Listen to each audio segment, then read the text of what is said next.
Hello friends, உங்களுக்கு தக்காளி சட்னி, சாம்பார், தேங்காய் சட்னி இதை சாப்பிட்டு போர் அடிச்சு அப்போ இந்த மாடலில் ட்ரை பண்ணி பாருங்கள். ஸ்டவ்வை பற்ற வச்சு குக்கரை வச்சு அதில் கொஞ்சம் ஆயில் விட்டுக்கோங்க.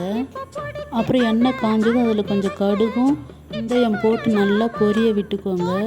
வெந்தயமும் கடுகும் நல்லா படப்படன்னு வெடித்ததும் நம்ம ஒரு 10 பல்லு பூண்டு வச்சுருக்கோம், அதை போட்டுக்கலாம். அப்புறம் அது கூடவே தேவையான அளவுக்கு சின்ன வெங்காயம் போட்டு நல்லா வதக்கி விட்டுக்கலாம். அது நல்லா கண்ணாடி பதம் வர வரைக்கும் நல்லா வதக்கி விட்டுக்கலாம். அப்புறம் அது கூடவே தக்காளி சேர்த்துக்கலாம். தக்காளி தான் நம்ம அதிகமாக சேர்க்கணும் இந்த டிஷ்ஷு செய்யறதுக்கு. அப்புறம் அது கூடவே கொஞ்சமாக காரத்துக்கு ஏற்ப காரத்தூளும் காஞ்ச மிளகாயும் போட்டுக்கலாம். தேவையான அளவுக்கு உப்பு சேர்த்து நல்லா வதக்கி விட்டுக்கலாம். நல்லா அதில் ஸ்மாஷ் பண்ணுற அளவுக்கு வதக்கி விட்டு அதில் கொஞ்சமாக கருவேப்பிலையை போட்டு நல்லா வதங்கினதும் அதை இறக்கி மத்தால நல்லா கடைஞ்சி எடுத்து இதில் கொஞ்சமாக தண்ணி ஊற்றி அதில் ஒரு 4 இட்லி வச்சு சாப்பிட்டு பார்த்தா டேஸ்ட்டு அல்டிமேட்டில் இருந்துச்சுங்க.